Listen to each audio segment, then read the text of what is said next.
Welcome to MuggleCast, your weekly ride into the Wizarding World fandom. I'm Andrew. I'm Eric. I'm Micah. And I'm Laura.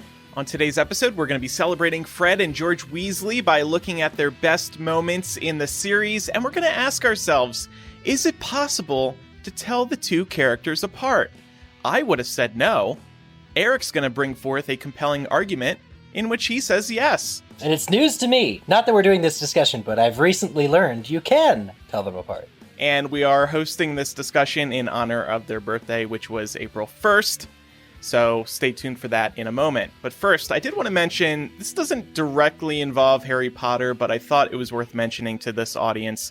WB has struck a new deal with Regal Theaters, bringing the theatrical exclusivity window down to 45 days. So in other words, WB movies will run in theaters for 45 days before they can move to digital platforms. This is a big deal because that exclusivity window used to be 90 days. So we all remember this pre-pandemic. In that other world we used to live in, we would go see a movie. Let's say it came out April 1st. We wouldn't see it at home. We wouldn't be able to watch it at home for 3 months. And that was forever. So we had to go to the movie theater.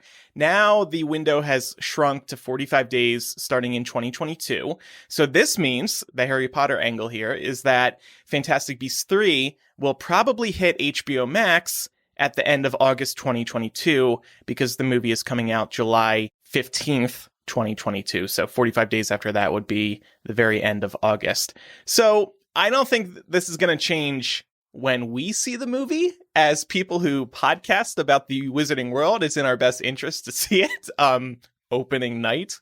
But it is good news if maybe you were considering, maybe you're not high on the Fantastic Beasts film series, or you are not eager to support J.K. Rowling's endeavors at this stage.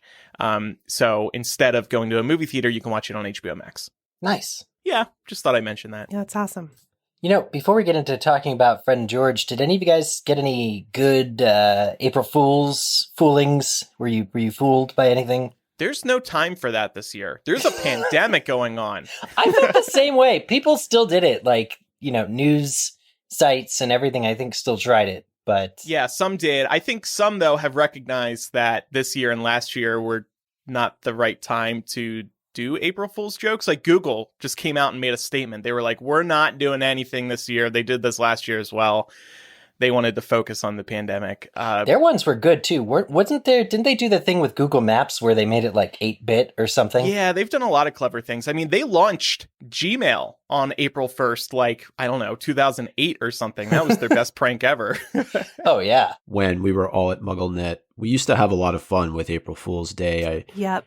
recall coming up with fake titles of books and J.K. Rowling's next endeavor and doing a lot of really clever things that actually did get picked up by media. So they thought it was full on legit, especially the prank we pulled. I don't remember what year it was, but I remember came up with the title of, I don't know if it was around the time of Deathly Hallows and we were just like coming up with our own book 7 titles, but we did something like The Lairs of Lady Poe. Lady Poe, remember that, Eric? It was an anagram for, what was it an anagram for? April Fools. That's what it was. Yeah, there you so the Lairs of Lady Poe, P-O, and I got my roommate's typewriter for it and took a picture with like blood spatter on the page. Oh my gosh. It was like, this will be her next. You know, funnily enough, it was either before or after Casual Vacancy when we knew that J.K. Rowling was getting into the mystery genre. Or no, she wouldn't have even announced that. Nevertheless, I think we got it right that she's basically going to do a mystery after that. So, you know, good on us. But yeah, that was a good one. MuggleNet actually had a good one this year. They said that there were new HP Funkos being announced, and it's like really obscure characters like Bem from Prisoner of Azkaban. I think Yusuf Kama. Yeah, Crumb with the shark head and human body from the Goblet of Fire. So that was pretty fun. That made me laugh. There were a couple years, at least 1 year, maybe 2 years, where we pretended to shut down MuggleNet. Yeah. And people were really upset. That. I think maybe one of the years we pretended that it was WB's fault. Like they forced us to shut down. The other year we said we were rebranding as like Leaky Mug, that it was being permanent or something. We were merging the yeah. sites. Yeah, people still bring that one up. I heard that one just the other day. I was like, oh yeah. Y'all remind me, was the Pillar of Storgy an April Fool's thing? From Joe? I think I that don't was think like, so. I don't think she pulled the prank if it was. I think maybe it was one of those ones where they register the patent or the copyright, and because people can look into that, you can figure it out. Yeah. Yeah, it was one of like the fake titles they registered, right? Okay, that makes sense. So. I feel like I remember us spending a lot of time on that. Yeah, that rumor came from somewhere. Now my memory is being jogged. Maybe she posted in her FAQ being like, no, you guys, that's not real. Come on. Yeah, I think it was just a rumor on the internet, and she's like, she made fun of the Pillar of Surgery, and then was like, and it's also not the mystic kettle of Knackledurr. Right, yeah, she made up some others or something. You know, back in those days, I think it was harder to tell what was real news and what was fake news. It seems to be much easier these days. Maybe people have just gotten worse at creating fake news, but well, we've gotten older. I was going to say, as a culture, we've had to become more aware of what fake news looks like, right? So I feel like a lot of us have become very eagle-eyed when it comes to that topic. Media literacy, very important. All right, so let's move into our character discussion today. We're going to talk about Fred and George Weasley. Yes, these are the beloved characters, brothers to Ron Weasley and all the other Weasleys. They appear in all 7 Harry Potter books. They're the resident jokers, pranksters, funny guys in general, but you don't need to look too hard to find that they share a lot of heart and positive traits that make up all of the Weasley family. So we're all familiar with Fred and George Weasley. And that said, here is just a quick bio rundown. We do not actually have middle names for them. Unlike other Weasleys, we do have their middle names. Their birthday is April 1st, 1978, if you subscribe to that whole year thing. Their house is Gryffindor.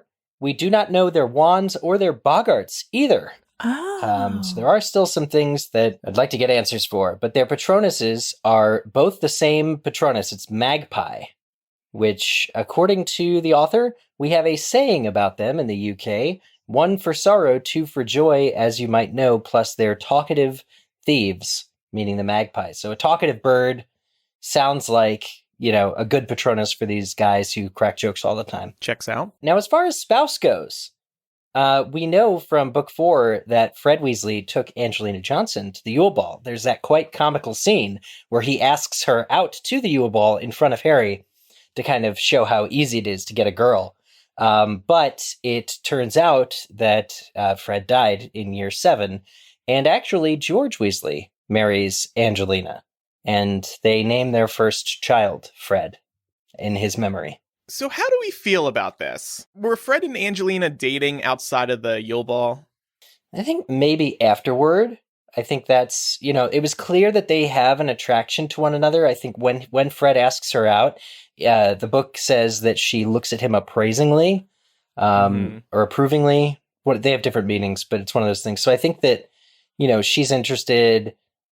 And as far as George marrying her, I think they probably shared a lot of grief after Fred's passing, and they were perhaps one of the only, 2 people who could understand what the other was going through, maybe. Yeah, I think, too, we have to remember the context of them effectively being high school aged when Fred and Angelina were dating, if they were even doing that. I'm sure we all have somebody that we dated in high school. And do you really care about what that person's doing now? No, I don't. Yeah. Then again, I don't even think I dated in high school, so I don't know how I can answer this question.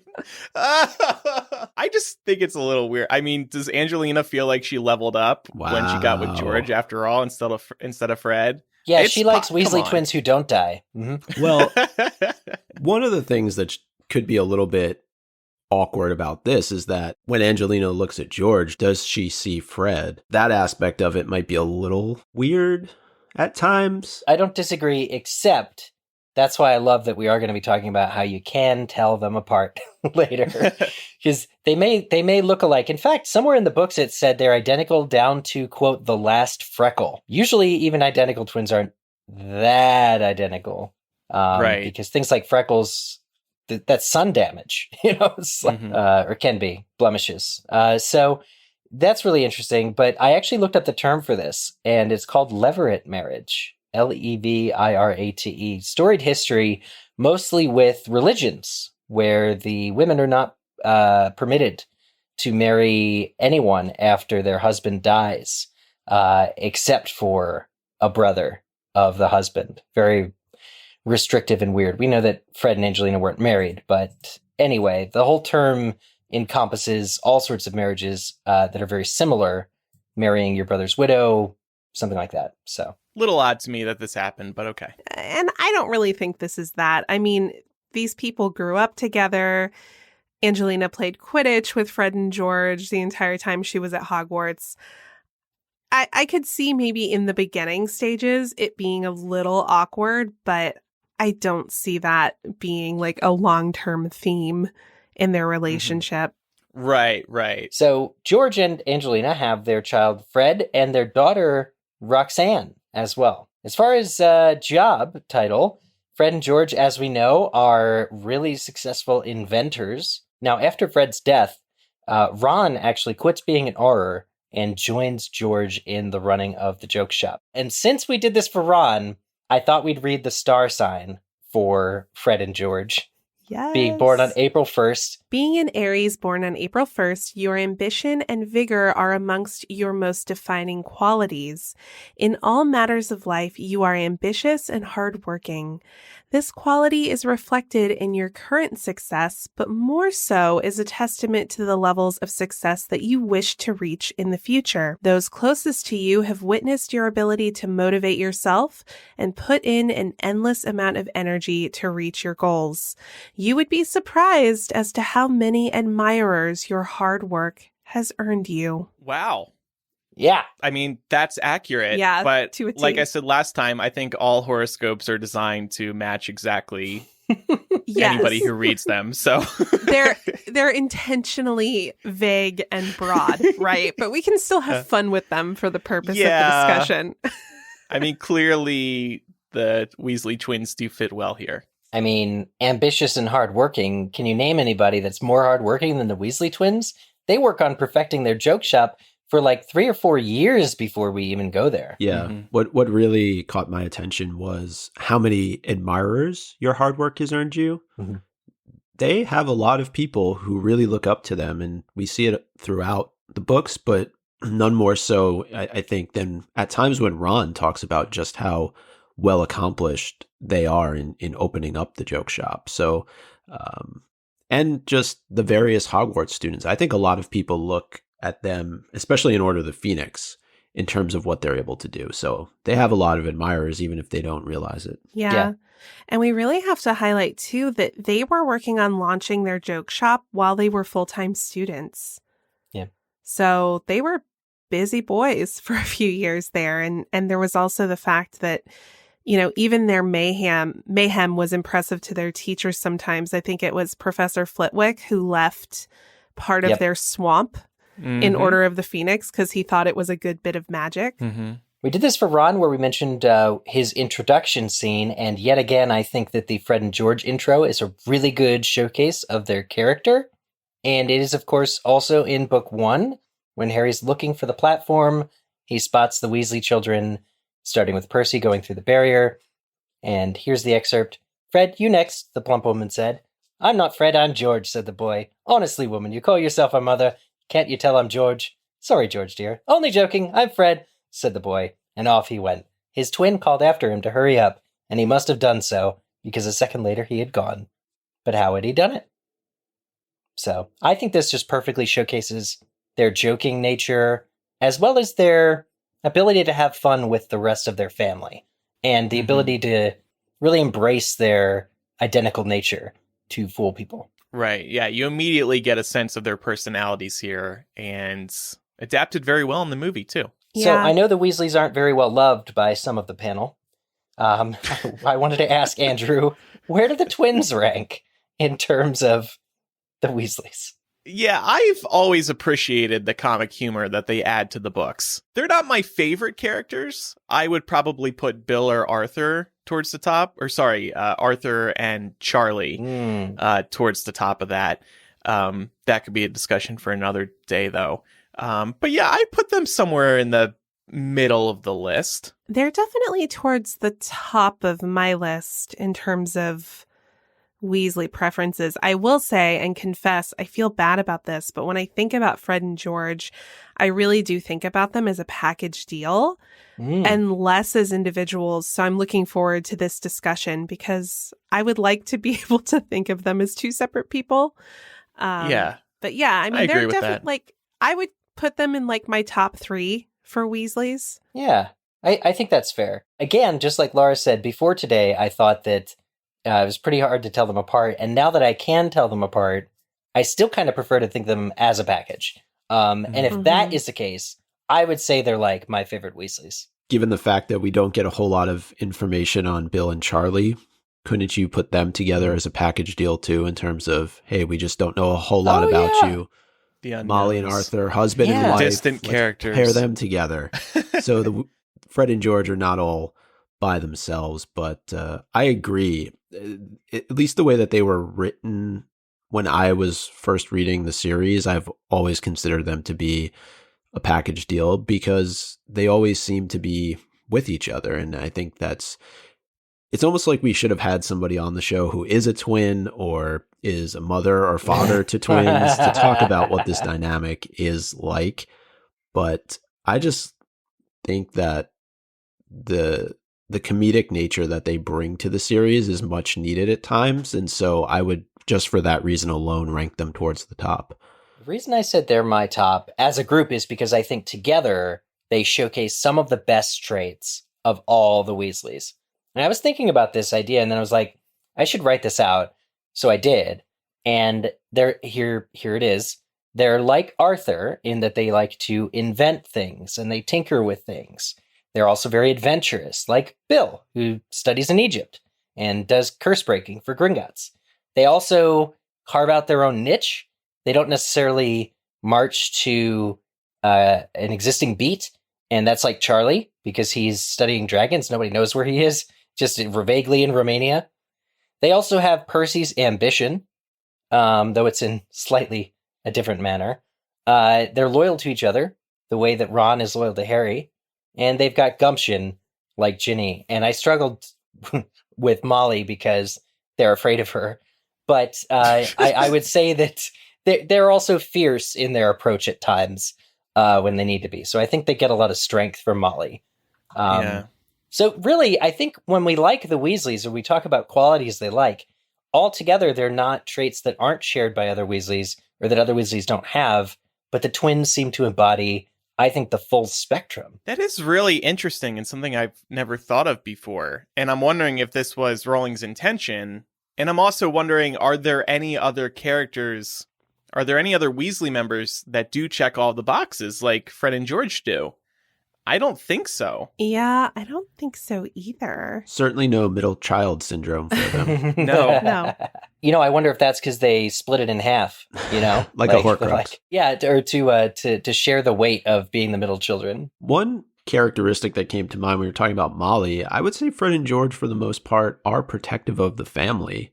We see it with Ron. It's not as often. We definitely see it with Ginny. Mm-hmm. Maybe that's one attribute that they have that is similar to Molly, but Yeah, that's a really good point. Something that I really appreciate about the twins is, everybody knows that I have reservations about Ginny's character development in the books, but I feel like when we get to see those moments for Ginny, they're usually through the lens of her interacting with Fred and George or her referencing Fred and George in some way.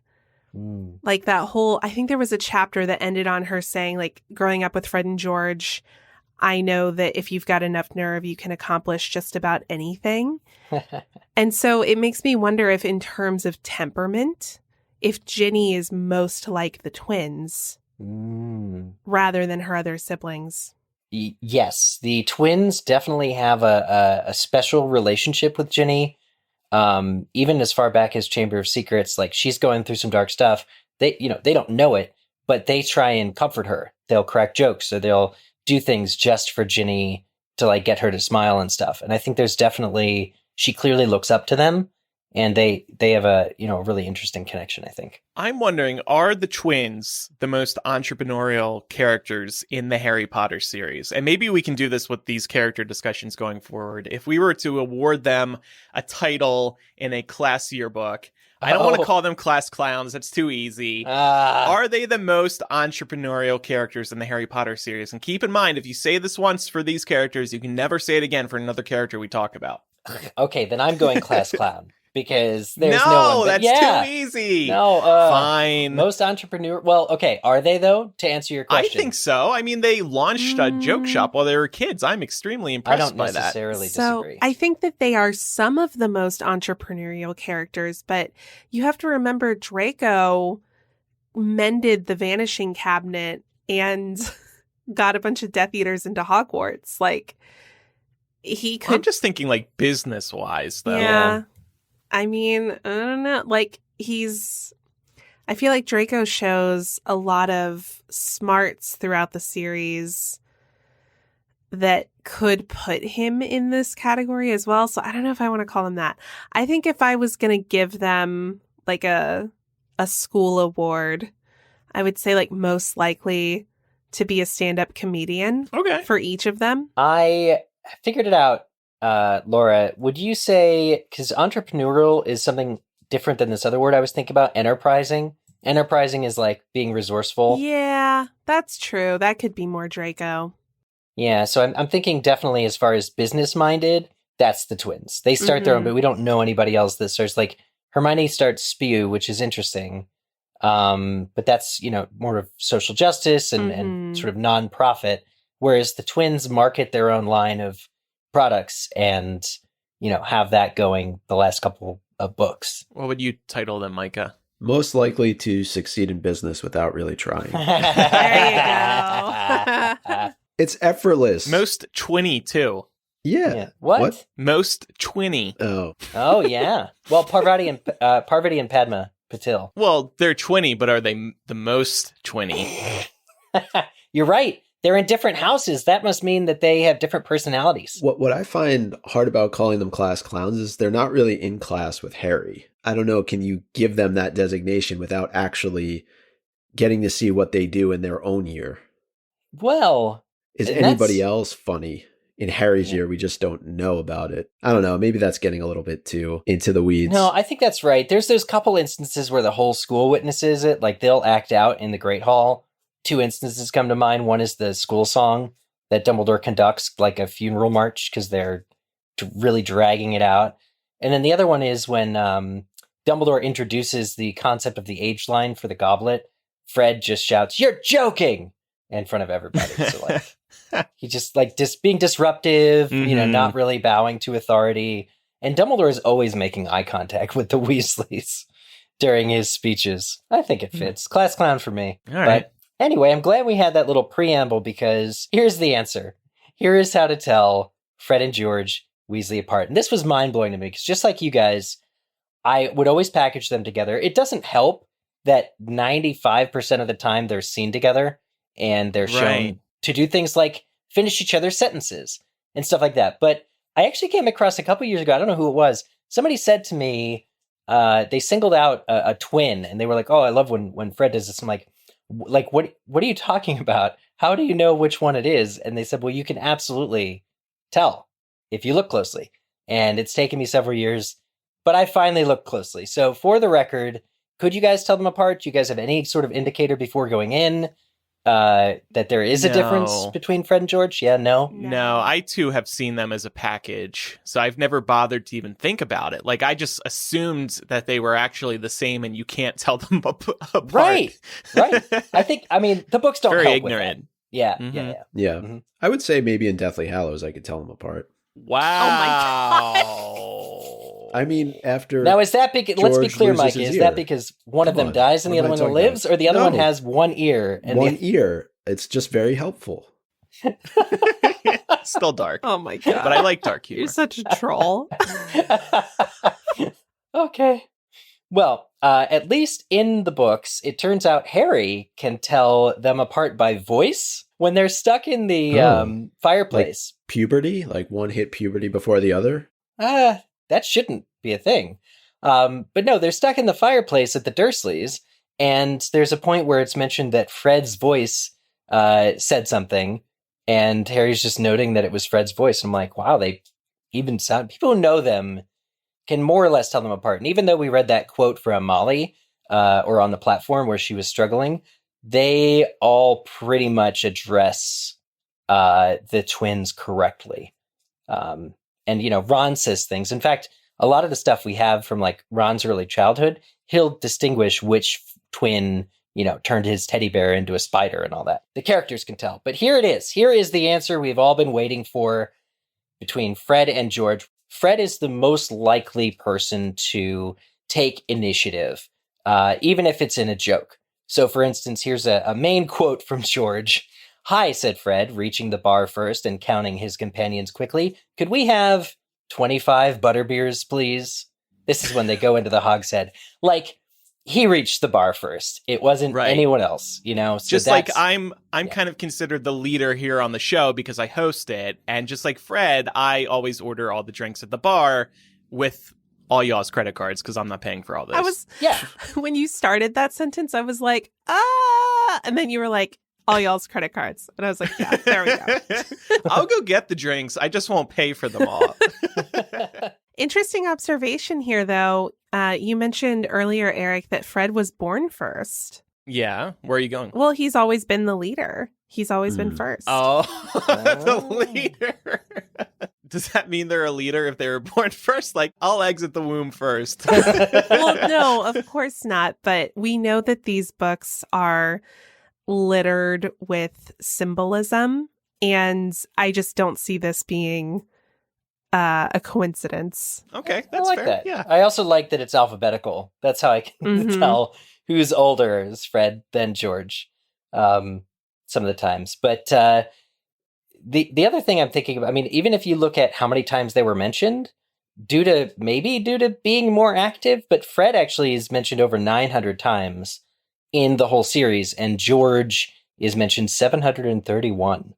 So there's just more going on with you got to pay tribute. You have to pay tribute to Fred. Yeah. Well, that's true. It's a bit grueling, and I won't get into this too deeply, but there's a bunch of mentions for Fred that are like Fred's body.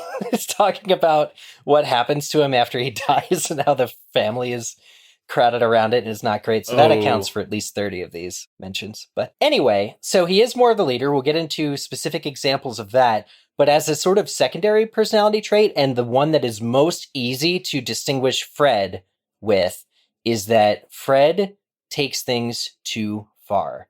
He sometimes goes too far. He is more cruel more often to everyone, including his own family members. If anybody's talking down on the Weasleys and it's one of the Weasleys, it's going to be Fred. And he even picks on them.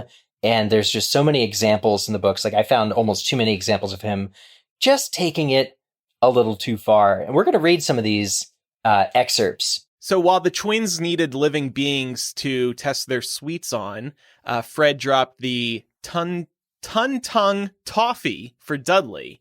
And the excerpt goes, "Did he eat it?" said Fred excitedly, holding out a hand to pull Harry to his feet. "Yeah," said Harry, straightening up. "What was it?"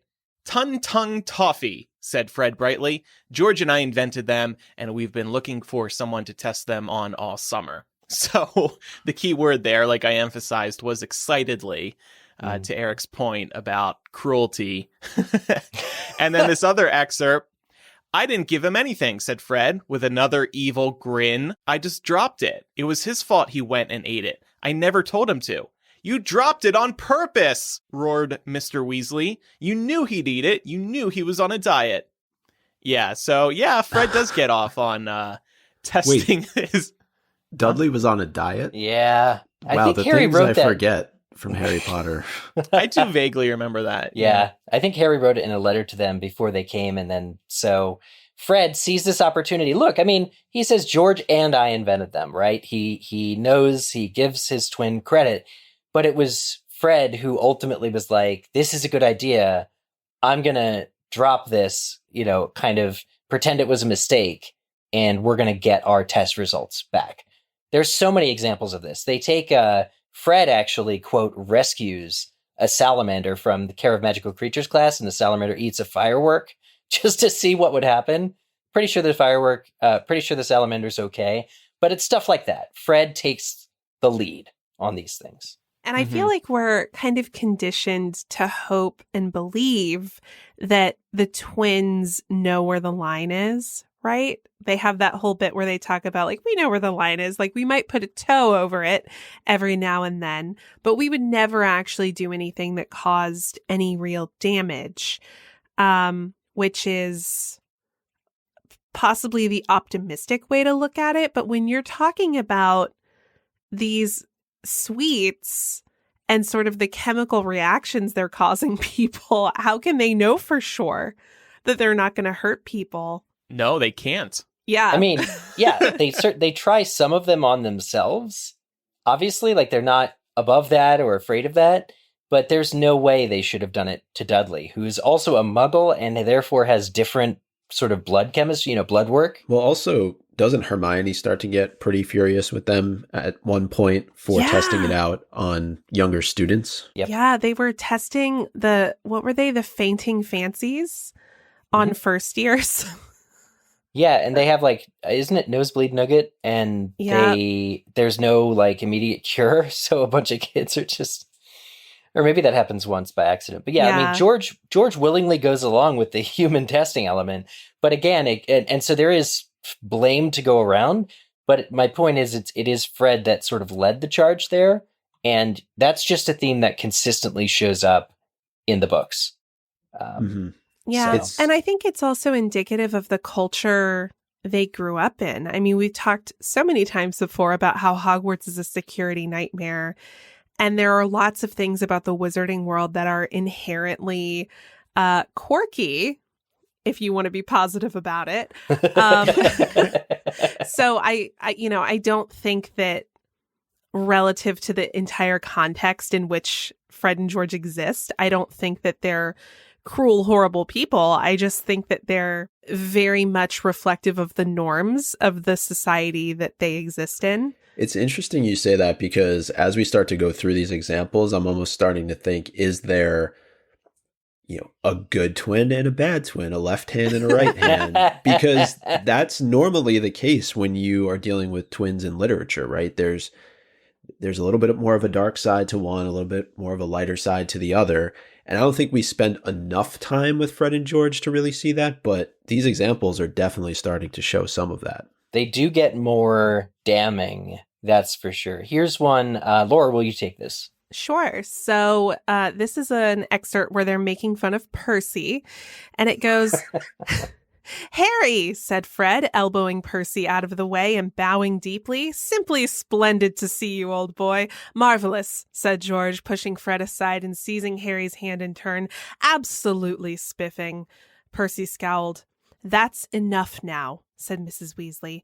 "Mum," said Fred, as though he'd only just spotted her and seizing her hand too. "How really corking to see you." "I said, that's enough," said Mrs. Weasley, depositing her shopping in an empty chair.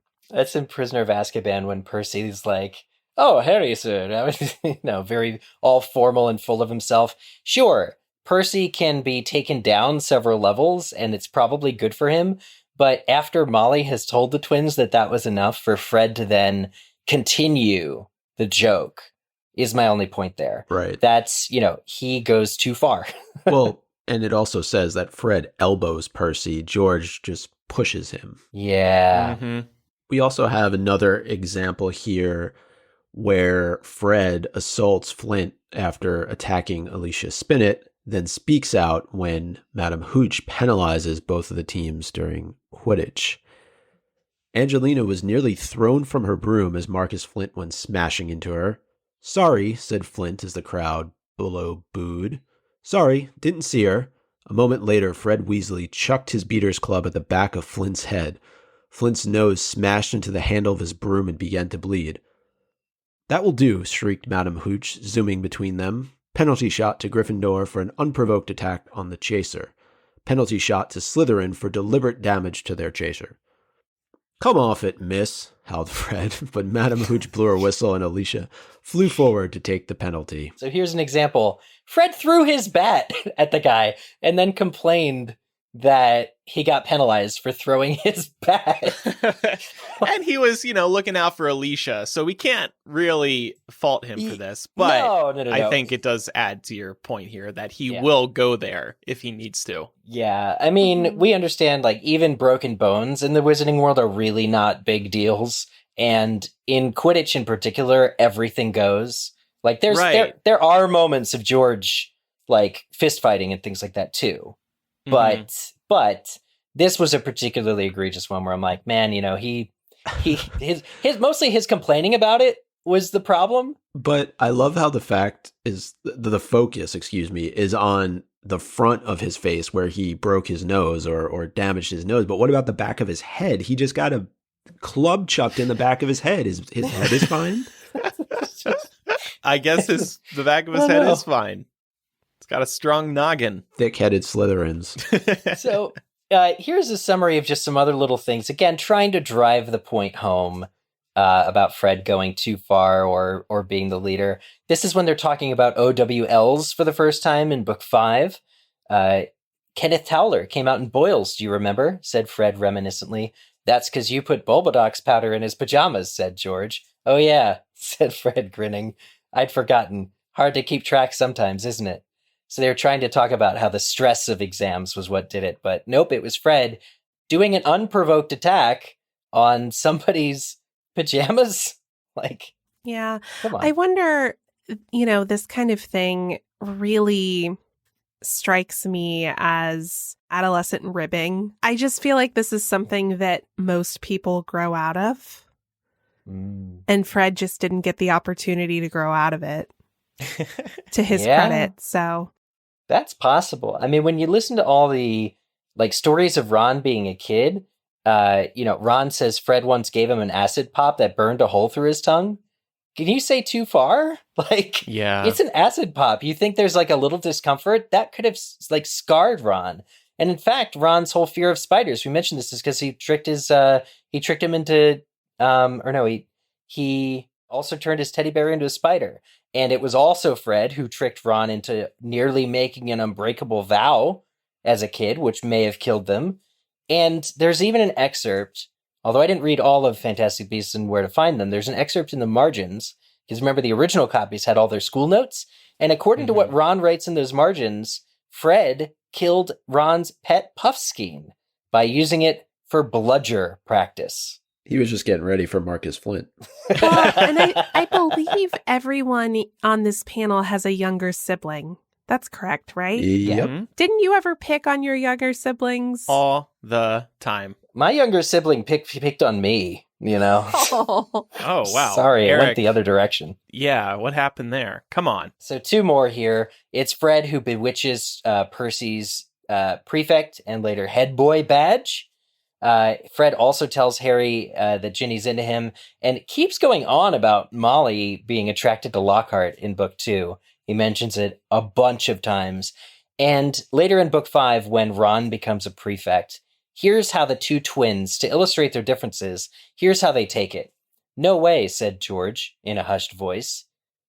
There's been a mistake, said Fred, snatching the letter out of Ron's grasp and holding it up to the light, as though checking for a watermark. No one in their right mind would make Ron a prefect. Oh, God. So, yeah, that's a little harsh, right? Somebody goes from no way to, this person's off their rocker. Or I think it's the same when Lavender starts dating Ron. They're like, does she have a mental illness or something? It's just like, what? Yeah. So that was our look at Fred Weasley. Now, George, I kind of struggle to not define him as the opposite, right? So if Fred goes too far, George knows not to go too far. But that's essentially what happens. George Weasley is kinder. He's softer around the edges. he's also a little bit more of a planner, more of a strategist. He's more careful. And some of that does come from his, very headstrong twin. But I feel like we have some examples of when, he was nicer just for the fun of it. For instance, we first meet George Weasley first. He's the first twin we really properly meet.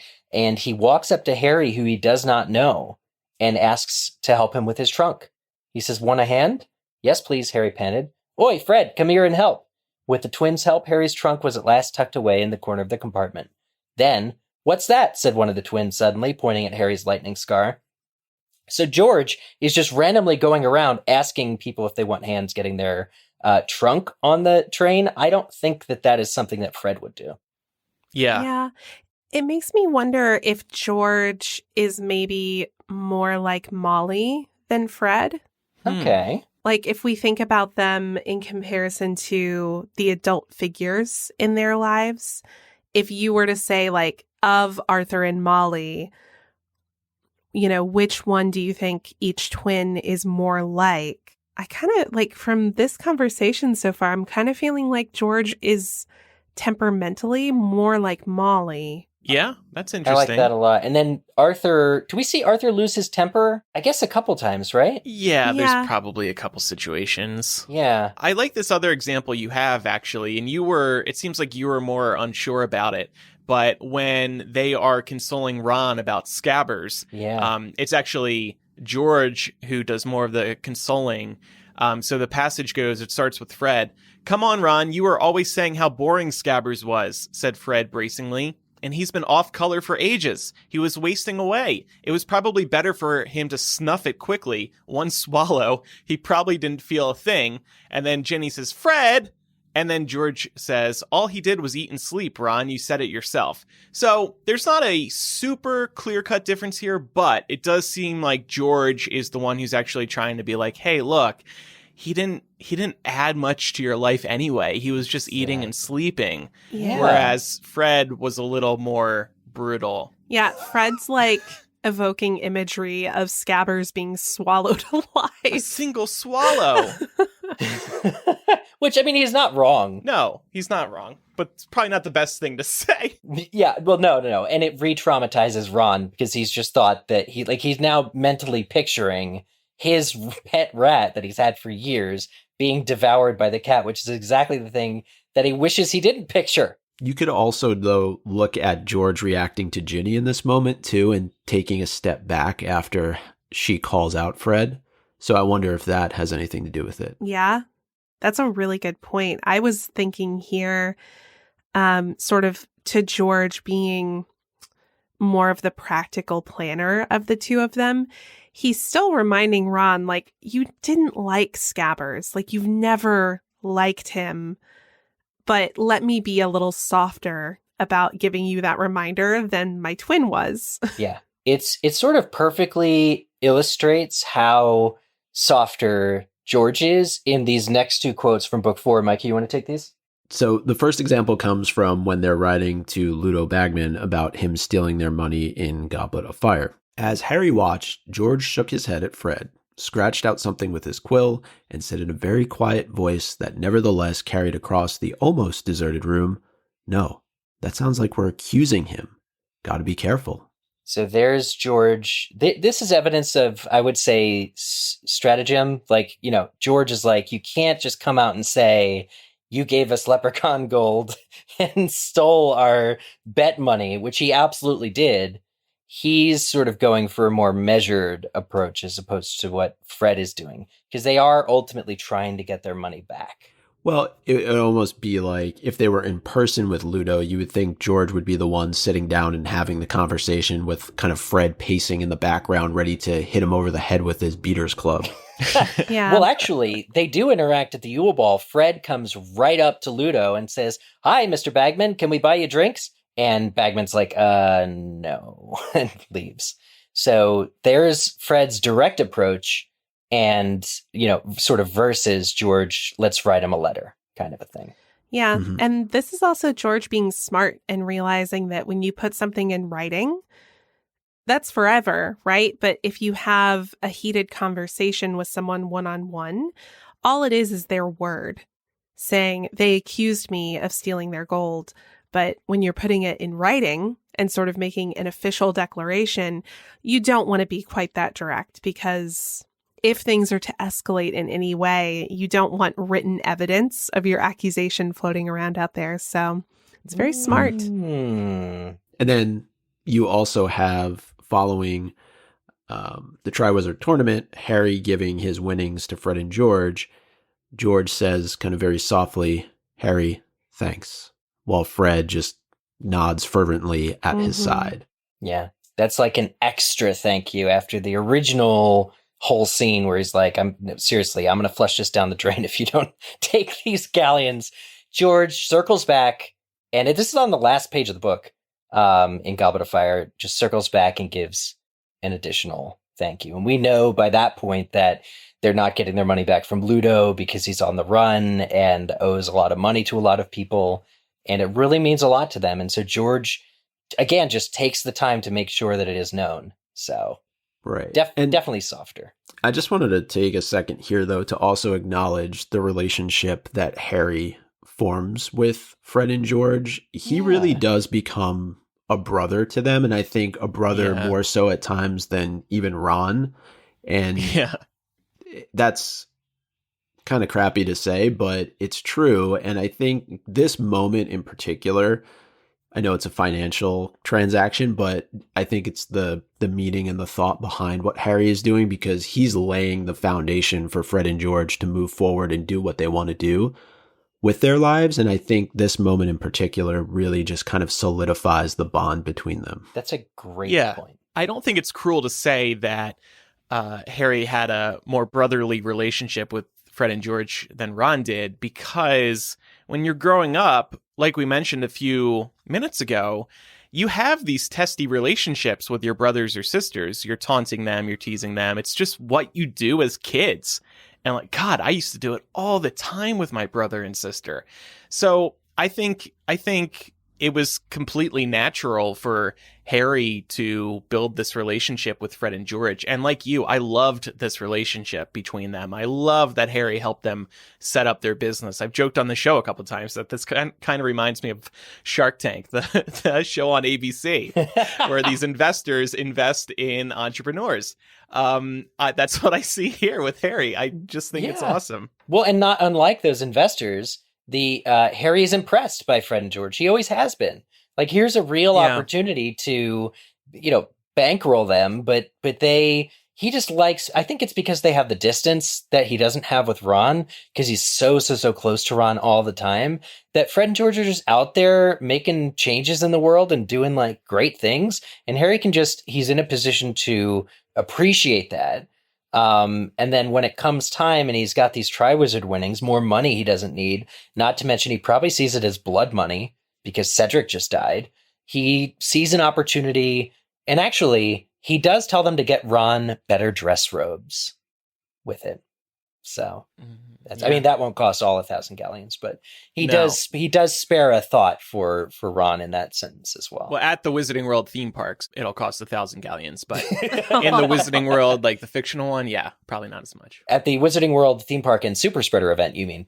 But that's starting the rumor. So Eric Skull is here to say, don't visit the theme parks until COVID is over. Maybe give it some more time, guys. 2 different examples of possibly being more strategic for George. Just wrapping up George here. So Fred is driving the flying car.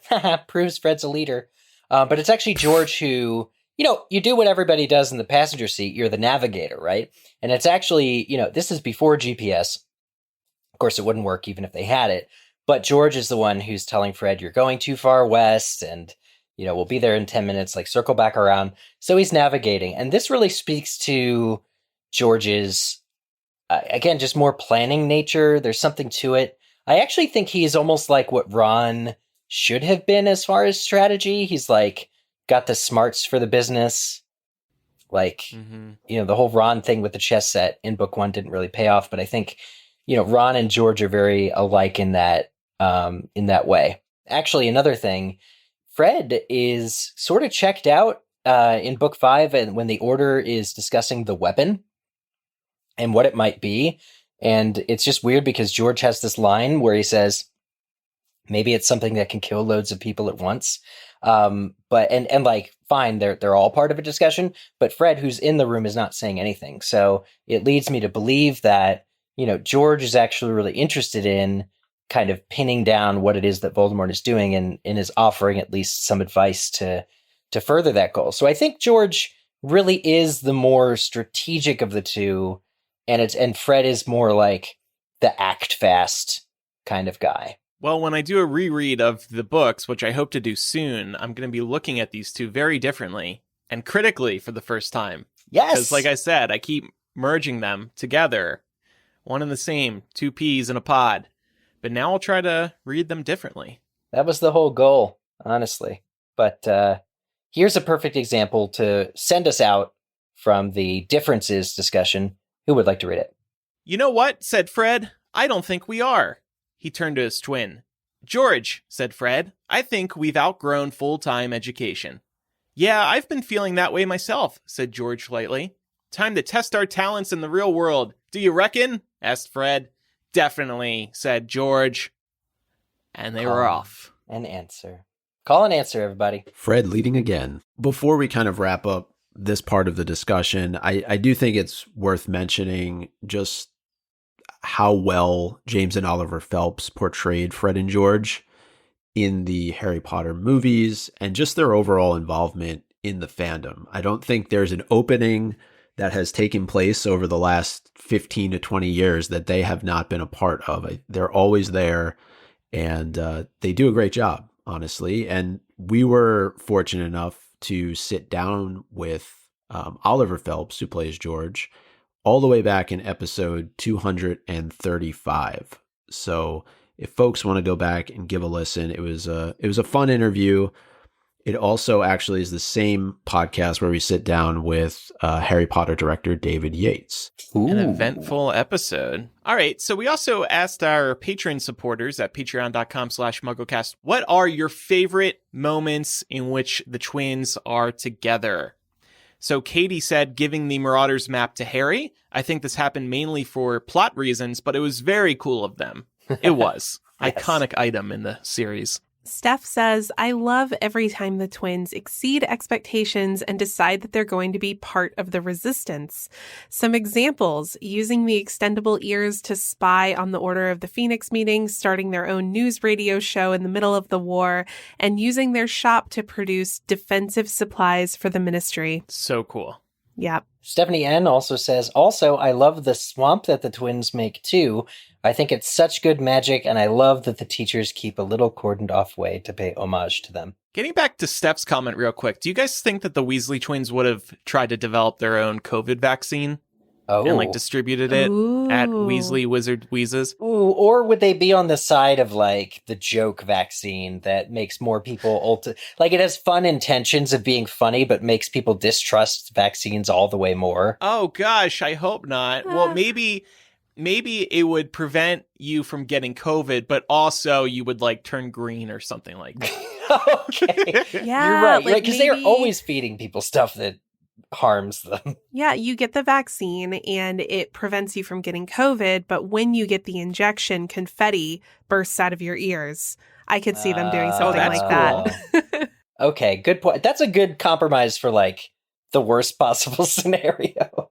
Lance Dance says, I believe the best Weasley twins moment is proving to their family, especially their mother Molly, that they can be just as successful, if not more, than their older brothers without any type of academic honors, such as being prefect or head boy or even graduating from Hogwarts.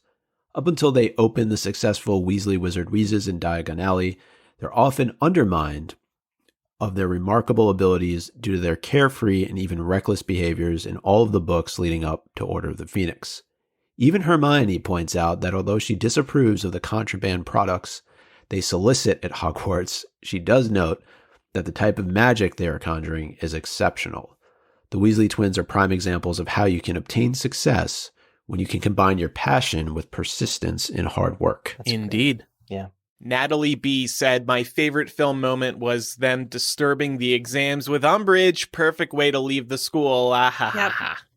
So true. Emily says, my fave is when Fred and George are carrying food to the table and are using their wands and the cauldrons skid across the table, burning it and sloshing its contents everywhere and making an all-out mess. And Mrs. Weasley has to yell, for heaven's sake, there was no need. I've had enough of this. Just because you're allowed to use magic now, you don't have to whip your wands out for every tiny little thing.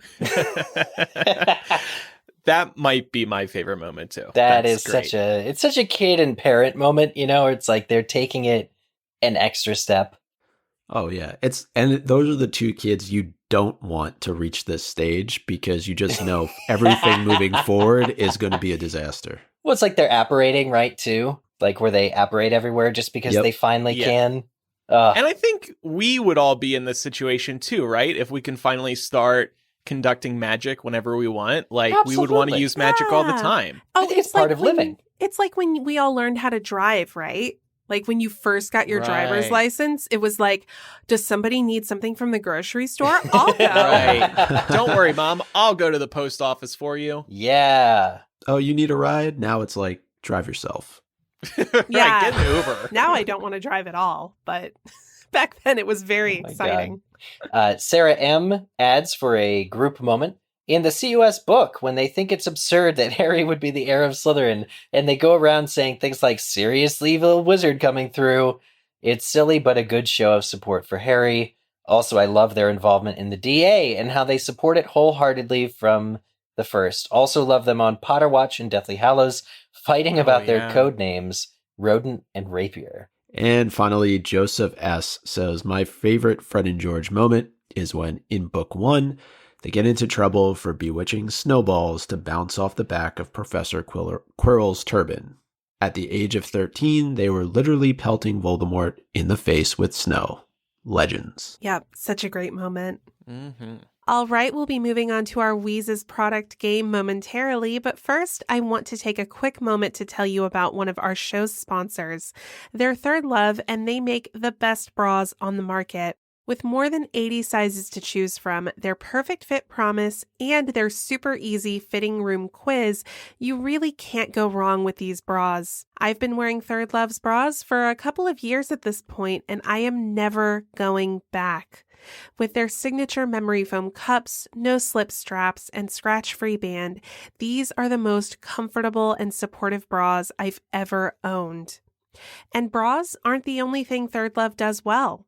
They're the ultimate go-to for loungewear as well. From lazy Sundays on the couch to weekend outings, Third Love's loungewear is made to wear everywhere. These are premium cotton fabrics available in drapey, easy-fit knits, French terry, and woven styles.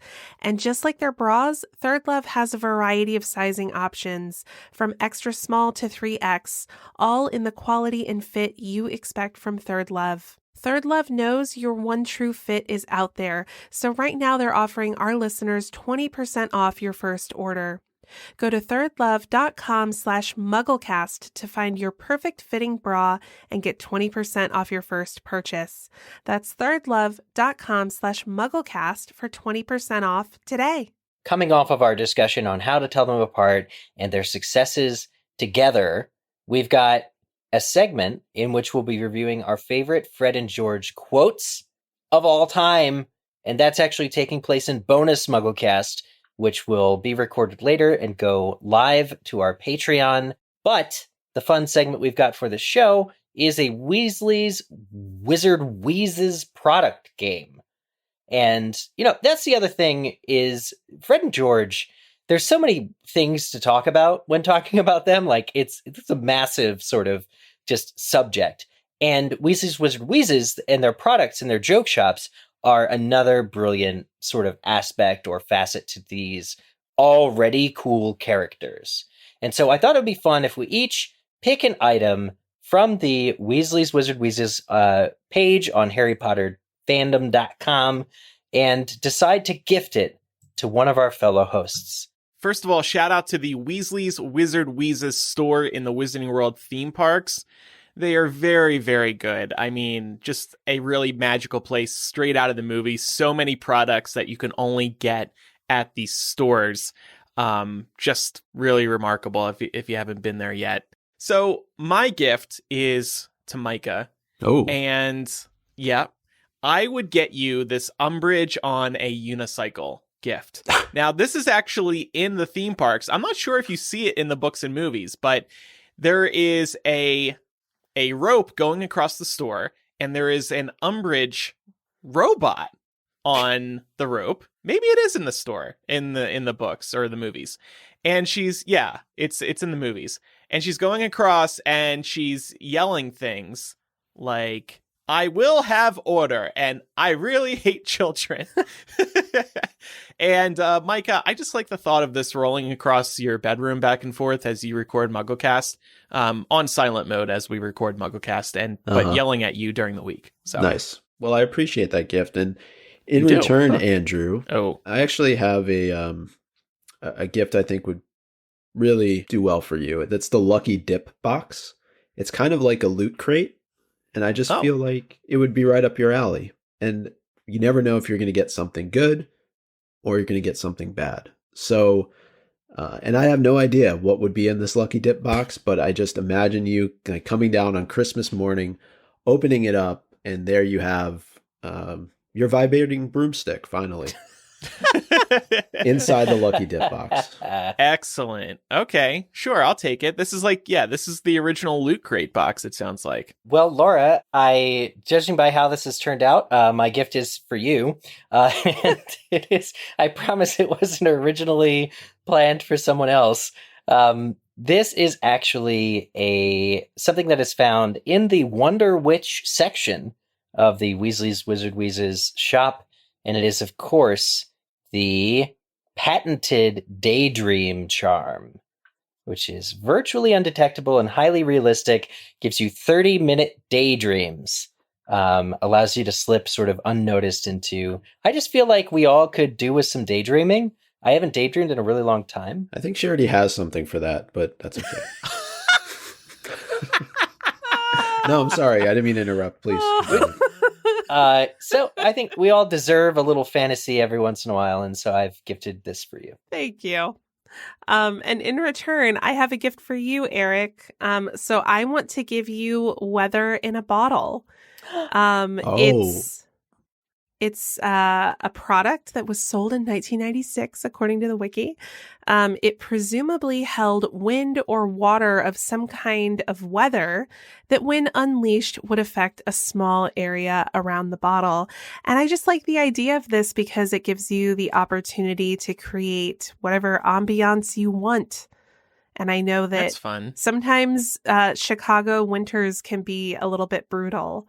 So having the ability, good weather in a bottle. Yeah, exactly. Oh, that'd be great. Yeah, you could unleash it on those particularly frosty days. Oh, that's so kind of you. This kind of reminds me of that science experiment as a kid where you would attach two soda liter bottles to each other and then you could make like a water hurricane. Remember those? Absolutely. I do, yeah. 100%. That was so fun. That was fun. Wonder if that's like an intentional reference, because that is such an apt thing. Oh, also, and I got every one of us a gift for the group, so to speak. I got us all headless hats. Ooh. So, oh, nice. We can walk around and it'll look like our head is missing. Fantastic. Just like Fred. Okay, well, if anybody has any feedback about today's episode, you can email mugglecast@gmail.com or use the contact form on mugglecast.com. You can also call us 1-920-3-MUGGLE. That's 1-920-368-4453. Or record a voice memo and email that to mugglecast@gmail.com. We love hearing you, so if you do want to write in, you can write in if you want, but we would prefer a voice memo or a voicemail so we can play it on a forthcoming Muggle Mail episode of the show. Okay, it's time for Quizzage. Last week's question. On the night Norbert is born, Hagrid makes the trio tea and offers them which food that they refuse? You know, the answer is not rock cakes. Over half the people, 14 people guessed rock cakes. That's wrong. The correct answer is stoat sandwiches, everybody. Ugh. Stoat sandwiches, another recipe that can be found on Bradley Bakes. But probably much better. Probably much better, yes. Straight stoat. Yes. No. Stoats are actually like squirrels. Fun fact, the stoat is my Patronus. Oh.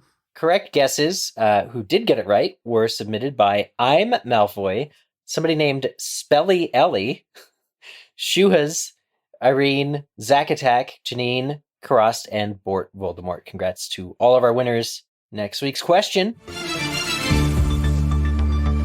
We mentioned earlier that the Weasley twins bewitch Percy's badge to say certain things. They do it twice.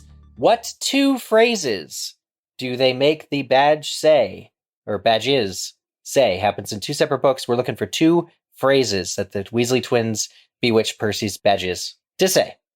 Submit your answer to mugglecast.com/Quizzage form. Well, a couple other reminders here. You can rate and review us on Apple Podcasts or wherever you listen to MuggleCast. Follow us on social media. Just search for MuggleCast on Twitter, Facebook, Instagram. And finally, join our community of passionate listeners today at patreon.com/MuggleCast. Listener support lets us spend less time on boring Muggle things and more time in the magical wizarding world. So by pledging, you'll receive instant access to bonus MuggleCast, and like Eric mentioned, we have a new one coming out this week. The ability to listen to us record live each week, early access to each new episode of MuggleCast as soon as we finish editing it, our Facebook and Discord groups, which are so much fun, and so much more. You can check out all the benefits at patreon.com/MuggleCast. Thank you so much for supporting us. It goes a long way. All right, everybody. Thank you for listening. I'm Andrew. I'm Eric. Micah. And I'm Laura. Bye. Bye.